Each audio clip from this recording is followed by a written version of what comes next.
Bueno, vamos a hablar hoy un poco del agua. Vieron que se cumplió hace unos días el Día Internacional del Agua. Sí, Bueno, a mí me gustaba hablar de algunos conceptos que siempre a mí me llamaron la atención del agua y me gustaría comentarlos. Y para eso le voy a pedir a Rodolfo la primera imagen, porque una de las cosas que siempre me interesó es que generalmente cuando uno pide un vaso de agua, sí, a uno le dan el agua, ¿en qué estado? ¿No? En este estado, sí, líquido. líquido. Pero digamos sería, si uno podría hacer una broma si te doy un vaso con hielos o te Exacto. doy un vaso con vapor de agua tapadita así como nos hacíamos las nebulizaciones, Sí. ¿no? Cuando éramos chicos, bueno, eso también sería un vaso de agua, ¿no? O sea, uno muchas veces ve el mar y dice, uy, mirá qué cantidad de agua, pero no es que ve un glaciar y dice, mirá qué cantidad de agua, dice, mirá qué cantidad de hielo, pero Porque es se disfraza. el literalmente agua Todo también. es agua. Así que, bueno, Lo más importante, curiosidades, historias del agua. sí, exactamente. Historia Historia del del agua agua. no No. sería porque no tuvo un comienzo y un final, pero no hay alguna cosa así No. escrita. Pero, porque es que cuando uno pide un vaso de agua, a uno se lo dan al agua en estado líquido, y porque sabemos que entre los 0 y los 100 grados el agua es estable como un líquido. Entonces, Claro. a menos que estemos, capaz que a un esquimal le pedís un vaso de agua y por ahí te puede dar una botella de agua Sí. congelada. Pero Sí. nosotros que vivimos en estas temperaturas entre 0 y unos 30 grados, 35 en verano, 40 veces, el agua siempre la consumimos en estado líquido. Y para eso es interesante saber, en la imagen 2 vamos a ver, Rodolfo, por favor, nuestro operador, que, claro, vieron que históricamente siempre se habló de los famosos elementos de la naturaleza, ¿no? Que eran 4, si uno consideraba al agua, a la tierra, al fuego y al aire. Y hay veces que se mencionaba un quinto que era el éter, ¿no? Eso que está ahí, que Mirá vos, claro, sí. no hay como esos fluidos, esos Claro. humores, como se decía, pero no eran más de 5 elementos. Y que con eso, la combinación de esas cosas, uno formaba todo lo que había en la naturaleza. Esto viene de la época de los griegos. Sí. Después nos dimos cuenta, gracias a un tal Henry Cavendish, que descubrió que uno de estos elementos en particular, que acabo de mencionar, que es el que estamos tratando hoy, el agua, no era un elemento así como, bueno, agua es un elemento digamos indivisible o no está compuesto de otras cosas, sino que era una sustancia que, como todos sabemos, como ahí está mostrando Rodolfo, es una molécula que tiene 2 átomos de hidrógeno y 1 de oxígeno, ¿verdad? Así sí, que H2O. eso ya no era un elemento, sino era una sustancia, y que esta sustancia tenía la particularidad que ahora sí vamos a hacer, recién estábamos viendo en escala molecular, sacamos el zoom y nos vamos a escala planetaria, porque en esta imagen 3 Qué viaje. siempre me llamó mucho la atención. Fíjense esta imagen 3 que es de la Tierra, como si fuéramos unos astronautas que estamos viendo la Tierra, y uno ve eso y dice, ¿es esta la Tierra? ¿Qué es lo que le falta ahí a la Tierra? La tierra. Claro, muy bien, o sea, toda la superficie que no está cubierta por los océanos, pero si yo les digo que esta es una imagen de la Tierra, Sí. ahí nos enteramos que esto, lo que estamos viendo, es casi el 100%, porque ahí abajo a la izquierda casi pueden adivinar un poco de tierra, pero lo que estamos viendo es el gran océano Pacífico. Sí. Una de las cosas que más me asombra de esta imagen es que imaginemos que viene un extraterrestre y llegando a este planeta Tierra dice, ah, ese es el planeta Tierra. Che, pero ¿dónde está la Tierra? Claro. Que no aflora si justamente está llegando cuando le está dando al Pacífico. Al ratito ve que va girando la Tierra, recordemos, Sí, un giro después. cada 24 horas y ahí se da cuenta que existen los continentes. Pero con esta imagen me gusta el dato que el agua cubre el 71% de la superficie de la corteza terrestre, ¿sí? Y obviamente ese 71% está, como estamos viendo ahora, la mayor parte, el 97% de todo el agua en la Tierra está en los océanos, y el 3% restante, ¿dónde va a estar? Bueno, en los ríos, ¿sí? Pero principalmente, o sea, de la cantidad total de agua en la Tierra, el 97% está ahí, en los océanos. Dentro del otro 3%, uno diría, bueno, el resto es agua acá, el Río de la Plata, el agua dulce. Bueno, no, porque la mayoría de ese 3% está en los hielos continentales y en la Antártida y en el Ártico como hielo, es agua dulce, pero en estado, digamos, sólido. Así que no la podemos aprovechar, así que es muy poquito el porcentaje que tenemos de agua potable. Así que primera reflexión que las invito es que cuando ustedes, nosotros o otras personas veamos que están empujando las hojitas de la vereda con la manguera y no con la escoba, atención, estamos usando un agua potable que ni siquiera la trajeron de la cordillera, la tuvieron que potabilizar porque la sacaron del Río de la Plata. Así mucho trabajo. Sí, respetemos que esta agua no es gratuita, sino si bien la pagamos o también... cuando lavan el auto que le usan la manguera. Claro, sí, el clásica imagen. Así que bueno, vayámonos a este lugar donde está el 97% del agua terrestre, que son los océanos, y en la imagen 4 vamos a ver la clásica imagen de los pececitos.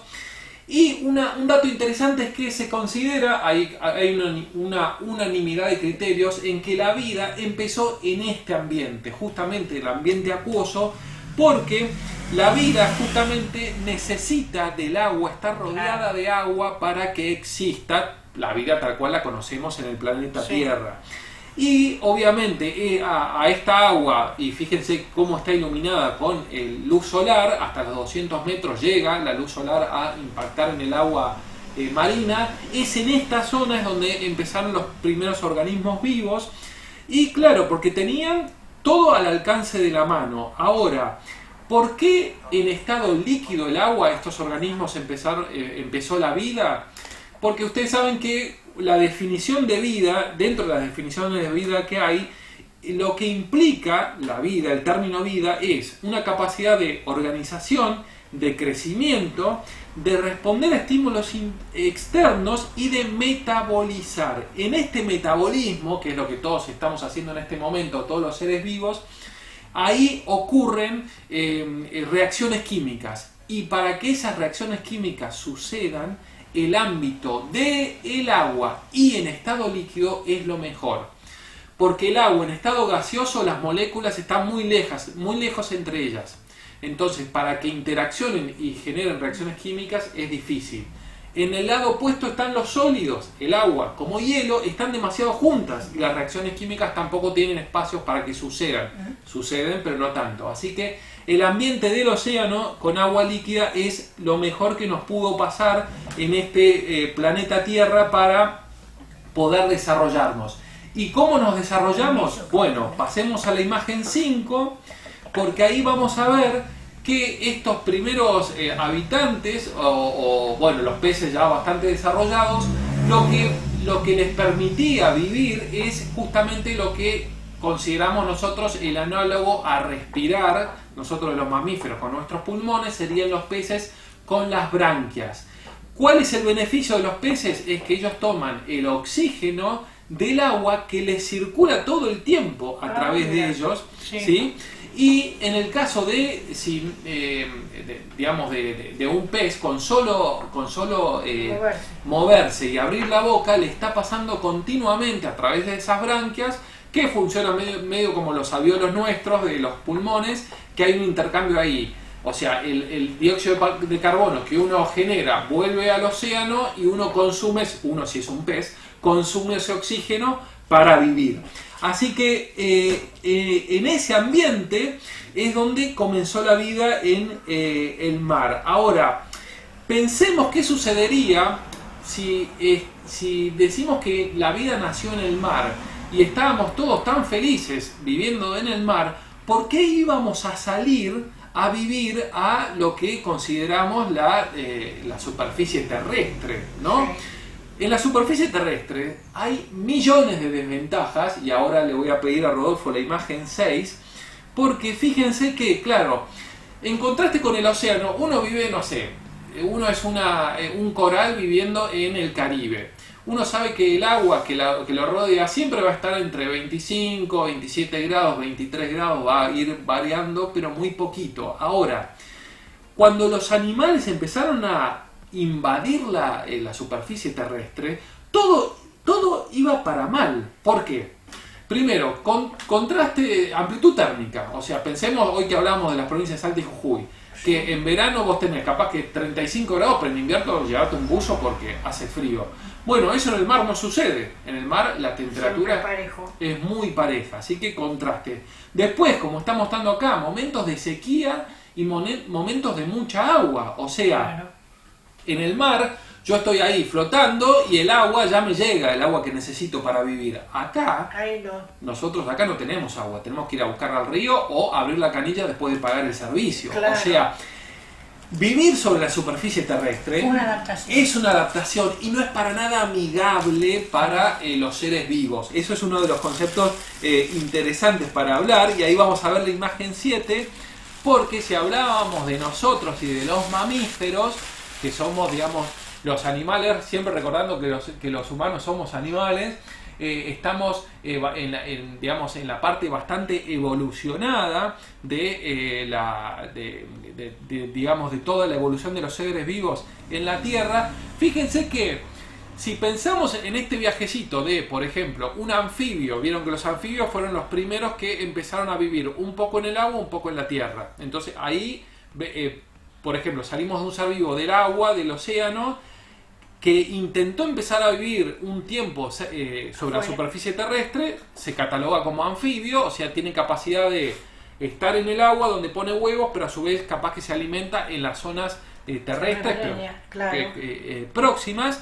Bueno, los primeros anfibios cuando salieron, pensemos en lo que son los reptiles o, por ejemplo, sin ir más lejos, lo que es una serpiente que se arrastra por la superficie terrestre o un cocodrilo.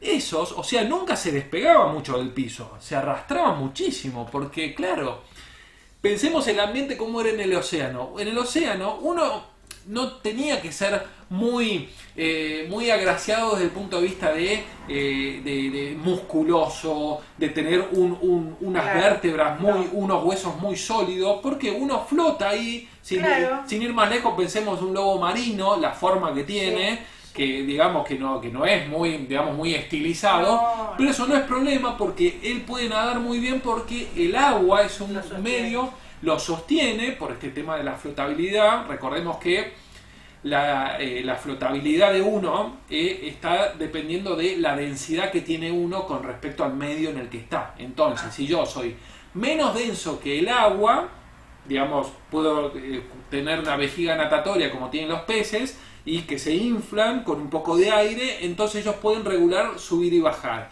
Ellos son un poquito menos densos que el agua, entonces pueden jugar a subir y bajar, pero con eso basta. Ahora nosotros, que este medio que nos rodea, somos muchísimo más densos que el aire, por eso es que no podemos volar o elevarnos, porque, digamos, siempre vamos a ser muchísimo más pesados que este medio que nos rodea. En el océano está mucho más equilibrado, por eso hasta nosotros podemos flotar en el agua. ¿Vieron Yo nunca aprendí esto, pero vieron que hay muchos que se tiran así y pueden flotar. Bueno, a mí nunca me salió, pero uno puede hacer eso porque la densidad de nuestro cuerpo es bastante similar a la del agua. No ocurre lo mismo de la densidad de nuestro cuerpo versus el aire que nos rodea. Por eso es que me paro acá y estoy siempre pegado al piso y no me voy volando como un globo con helio, ¿no? Que es mucho menos denso. Ahora, lo interesante de esos mamíferos que veíamos ahí en la imagen 7 es que, claro, para despegarse del piso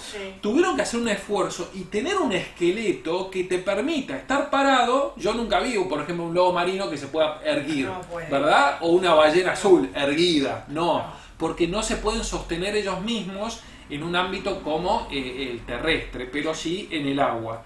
Y es por eso que ahora vamos a ver los mamíferos que hay en la imagen 8. Estos mamíferos, a diferencia de estos que acabamos de ver, son todos acuáticos. Fíjense, orca, ballena azul, delfines. Porque fíjense que los tamaños que llegan a alcanzar son mucho más grandes que los tamaños que alcanza incluso un elefante en la Tierra, porque, como decíamos recién, el medio es mucho más generoso. No solamente en nutrientes, recuerden que abren la boca las ballenas y se alimentan de este fitoplancton, zooplancton, etc. O sea, en el océano hay mucha más vida rodeándote y por tanto tenés mucho más acceso a alimentarte que en esta superficie terrestre en la que vivimos todos, ¿sí? Así que esto es una de las cosas que me parecía interesante. Ahora, cuando uno empieza a pensar, uno dice, bueno, ¿y por qué dentro de la evolución, ya que el océano era tan rico en nutrientes y tan, digamos, exitoso para el punto de vista de la vida, por qué es que empezaron los anfibios, los animales anfibios, a empezar a vivir un tiempo del día en la superficie terrestre y otro en el agua? ¿Cuál era el beneficio? Bueno, ¿cuál era el beneficio? Que ellos podían acceder a lugares que pocos podían acceder. Claro. Entonces, si bien la cantidad de comida era espectacular en el mar, todo el mundo quería vivir en el mar, y obviamente no solamente había mucha comida en el mar, sino muchos depredadores. Entonces, los que pudieron lograr de alguna forma vivir unas horas al día menos en el mar, tenían menos chance de ser comidos. Y a su vez tenían el acceso a un alimento, las primeras plantas en los continentes, que no tenían acceso a los que no podían salir del agua. Y ahí es cuando empiezan a evolucionar estos animales hasta que terminan siendo totalmente terrestres como somos hoy en día nosotros y tantos otros mamíferos, ¿no? Así que ahora, vieron cuando hablábamos de este medio, uno decía, bueno, está bien, hay animales que viven en el agua y viven muy felices, pero yo también veo, digamos, las aves, hemos hablado acá de las aves migratorias, etcétera, y vamos a ver a la imagen 9, porque ahí es cuando uno dice, bueno, pero escúchame, yo veo acá el cóndor que está allá volando y está con las corrientes moviéndose así tal vez no sé, a 500 metros de altura, no sé hasta qué altura en los Andes están o más, y ellos están ahí planeando lo más pancho sin hacer mucha fuerza. Bueno, la realidad es que para el cóndor no nació allá arriba, o sea, todos los días baja al nido y después tiene que volver a subir. La energía que tenés que tener en un medio como el aire, que es mucho menos denso que vos, para llegar hasta allá arriba es tremendo. Porque va en las altas cumbres. Claro, hemos hablado. En la cordillera. Claro, hemos hablado cuando hablábamos de las aves migratorias, que las aves en general, ¿vieron el famoso analogía que se dice, esa persona como tiene pecho de paloma, no sé cómo se dice, que van todos así, bueno, como Maradona, que caminan todos así. ¿Por qué? Porque las palomas o las aves en general tienen mucho pecho, que cualquier fisicoculturista adoraría ser ave. Porque necesita unos pectorales que le permitan tener una gran fuerza en las manos. Pensemos nosotros, si quisiéramos volar y nos dieran todo un plumaje como las aves, la fuerza de los pectorales que necesitaríamos tener para batir tanto las alas y poder salir de acá, que estamos pegados por gravedad al suelo, y elevarnos 1 metro. Por eso vieron el gran deseo del hombre. Claro, esas famosas filmaciones que se ven en blanco y negro de los tipos batiendo así. Sí, claro, nunca. Porque las palomas, por eso tiene ese pecho de paloma, cualquier ave tiene unos pectorales gigantes que ningún ser humano jamás lograría, aún haciendo todas las pesas que quiera. Entonces, ahí es cuando detectamos que, si bien las aves viven en el aire perfecto y pueden, como decíamos, estas aves migratorias volar, creo que eran 17.000 kilómetros que habíamos visto, que volaban sin posarse, la cantidad de energía que gastan no se compara con la de un pez flotando ahí tranquilo, con su vejiga natatoria que simplemente libera un poco de aire y puede subir. Libera aire, baja porque digamos, el aire es menos denso que el agua, y si no sube a la superficie, consume un poco de aire, se lo mete en la vejiga y ahí puede volver a jugar con esa altura. Bueno, imagínense la energía que gasta el pez o la orca nadando en un medio tan denso como el agua versus el ave que tiene que mantenerse en vuelo. Por eso es que ahí vamos a ver la imagen 10, así como el cóndor, imagínense la fuerza, el cóndor lo tenemos en un extremo de las aves. Imagínense también la fuerza que tiene que hacer un colibrí para mantenerse en el aire tan chiquitito, pero vieron que creo que alguna vez leí 70 latidos por segundo tiene. Imaginen el metabolismo que tiene, la cantidad de energía que tiene que consumir diariamente para que esté volando en un lugar fijo. ¿sí? Parece que queda parado. Claro, impresionante. Bueno, eso es, entonces ahí nos damos cuenta que, ahora pasamos a la imagen 11, que al fin de cuentas, el agua, esto que muchas veces lo tomamos como tan tan cotidiano. Recuerdo alguna vez estar en una provincia, creo que era San Juan, y había ido a una heladería y había una chica que era la heladera, estaba lavando algunas cosas, y cuando yo fui a pedirle un helado tenía la canilla abierta. Sí. Y la canilla abierta, y cuando yo les voy a pedir un helado, la dejó abierta. ¿Vieron? No sé si les pasa a ustedes, a mí me da un calor tremendo cuando escucho el agua correr y decir, che, no hay nadie ¿qué pasa? Claro. Y cuando le dije, sí, te olvidaste la canilla abierta, me dice, no te preocupes, acá es gratis el agua. Lo que me causa gracia el concepto de gratuidad. Tal vez ella no la pague, pero esa agua, para que sea potable, alguien la paga. Claro. ¿No? Y si esa agua viene de un manantial, no nació el caño, ya no se inventó el mundo y el caño ya existía. Alguien tuvo que poner un caño, una acequia que traiga el agua a la ciudad. Entonces respetemos el agua, por favor. Por hay eso, vertientes es uno naturales. de los bienes claro, irreemplazables. hay vertientes naturales, es cierto. Ahora, para que esa vertiente natural me llegue y salga por una canilla, ahí alguien puso plata, digamos, eso no se creó solo, ¿no? Hablando de la inmigración, todos conocemos la ciudad, bueno, sin ir más lejos, la ciudad de Mendoza es un oasis dentro de un desierto. Vos salís 10 kilómetros afuera de Mendoza y decís, no puedo creer que exista la ciudad de Mendoza, tan rica. Es porque ahí hubo, se hizo todo los huarpes, y después los inmigrantes, ¿no? Chipolete, allá en el sur también, en el Alto Valle del Río Negro, hubo todo un desarrollo para que esa agua exista. Bueno, así que esta agua que es indispensable para el origen y para el origen de la vida y para sustentarla. Pasemos a la imagen 12, porque uno diría, bueno, ¿qué sucede? Fenómeno, la vida el agua nos dio la vida, ¿no? El agua y obviamente el sol nos permitieron que se origine la vida en la Tierra, pero Esteban, si vos sos geólogo, sabés bien que hubo glaciaciones, ¿no? O sea, hubo momentos de la Tierra donde la mayor parte estuvo congelada, y sabemos que la mayoría de los seres vivos no resisten estar congelados.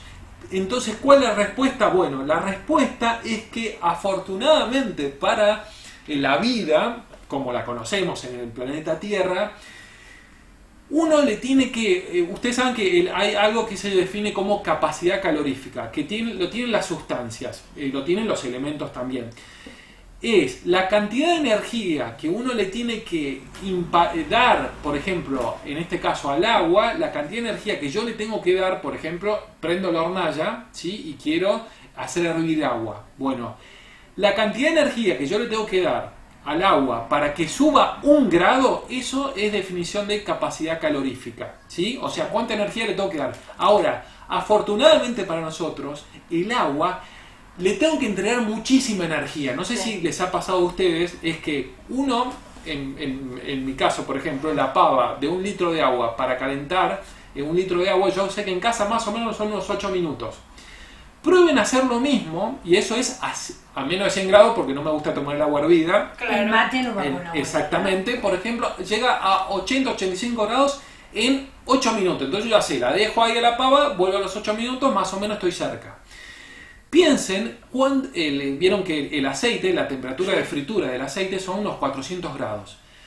Tal vez cuando uno tiene que freír algo, tarda 8 minutos en calentar el aceite a 400 grados. ¿Por qué?